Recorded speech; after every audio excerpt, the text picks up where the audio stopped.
Bonjour à tous, vous êtes sur l'Agora des Virtuoses et le vainqueur de la dernière joute n'est autre que l'indétrônable Spinoza avec son éthique, avec 5 victoires consécutives. Pour voir la présentation de cet ouvrage, je vous invite à voir l'épisode 2 de la série. Cette fois-ci, j'ai décidé de le faire se mesurer à Hobbes et plus particulièrement au Léviathan. Alors passons tout de suite à la présentation du Léviathan. Thomas Hobbes est un philosophe anglais qui nous a livré en 1651 une œuvre monumentale, un texte qui continue aujourd'hui de nous faire parler, à savoir le Léviathan. Loin d'être un manuel pour dresser les bestioles marines de la Bible, ce livre est en fait une dissection méthodique de la nature humaine et des fondements de notre société. Attention, âme sensible, s'abstenir, car ici, la nature humaine est tout sauf belle. Le postulat de départ est Homo homini lupus est, autrement dit, l'homme est un loup pour l'homme. L'idée d'Hobbes est simple, presque évidente. Nous, les humains, sans une autorité supérieure pour nous surveiller, nous sommes comme des loups affamés, prêts à nous dévorer les uns les autres. D'ailleurs, Hobbes aurait sans doute adoré faire l'étude de Twitter, aujourd'hui X, où la jungle des opinions s'exprime sans retenue. Pour lui, l'état de nature est un état de guerre perpétuelle de chacun contre chacun. Pas étonnant en ce sens qu'il nous suggère de remettre les clés de notre liberté à une autorité toute puissante, ce fameux Léviathan, pour nous sauver de nous-mêmes. Ce fameux Léviathan, c'est le souverain, le gouvernement, l'État. Appelez-le comme vous le voulez. C'est ce monstre qui doit régner pour éviter que nous nous entre-déchirions. Hobbes, avec pragmatisme, nous explique que ce monstre est indispensable. Mieux vaut céder une part de notre liberté à cette créature gigantesque que de vivre dans le chaos et la violence absolue. Et là, on peut presque voir Hobbes sourire. Quel autre choix avons-nous ? Hobbes se contrefout de vos rêves de liberté totale. Pour lui, la liberté, c'est bien joli sur le papier, c'est bien joli en théorie, mais dans la réalité, c'est surtout une belle façon de se tirer une balle dans le pied. Selon lui, si vous voulez vivre en paix, il faut accepter de se soumettre à une autorité supérieure. Ainsi, toute cette obsession moderne pour les droits individuels lui aurait sans doute semblé assez naïve. Après tout, à quoi bon être libre si c'est pour constamment vivre dans la crainte de se faire planter un couteau dans le dos par son voisin ? Hobbes a eu le mérite de voir l'essentiel, notre besoin désespéré de sécurité et de stabilité, même au prix de nos précieuses libertés. En regardant notre société actuelle, où l'État étend ses tentacules dans presque tous les aspects de notre vie, on ne peut s'empêcher de penser que Hobbes avait raison. Nous avons construit nos Léviathans, ces États tout-puissants, et nous les entretenons avec soin, en leur accordant toujours plus de pouvoir pour qu'ils nous protègent, si tant est qu'ils nous protègent. Le Léviathan est un texte qui, malgré son âge, résonne toujours avec force aujourd'hui.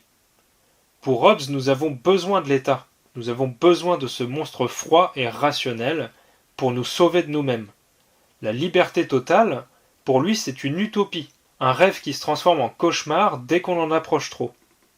Alors pour Hobbes, il nous faut accepter notre mariage avec ce Léviathan et apprendre à vivre avec, car le divorce, lui, serait bien trop sanglant. Il ne nous fait pas aimer le Léviathan, mais il nous convainc que nous n'avons guère d'autre choix que de l'accepter. Reprise de la lecture de Spinoza, Scoli 2.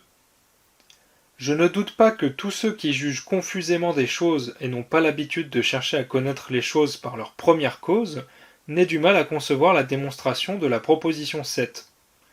Faute certainement de distinguer entre les modifications des substances et les substances elles-mêmes, et de savoir comment les choses se produisent. D'où vient que le commencement qu'il voit aux choses naturelles, il l'attribue à tort aux substances.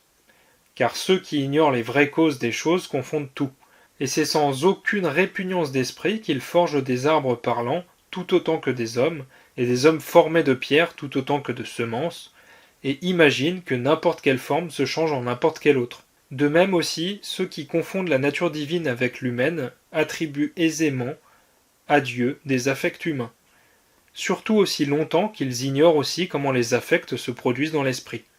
Mais si les hommes prêtaient attention à la nature de la substance, il n'aurait pas le moindre doute au sujet de la vérité de la proposition 7.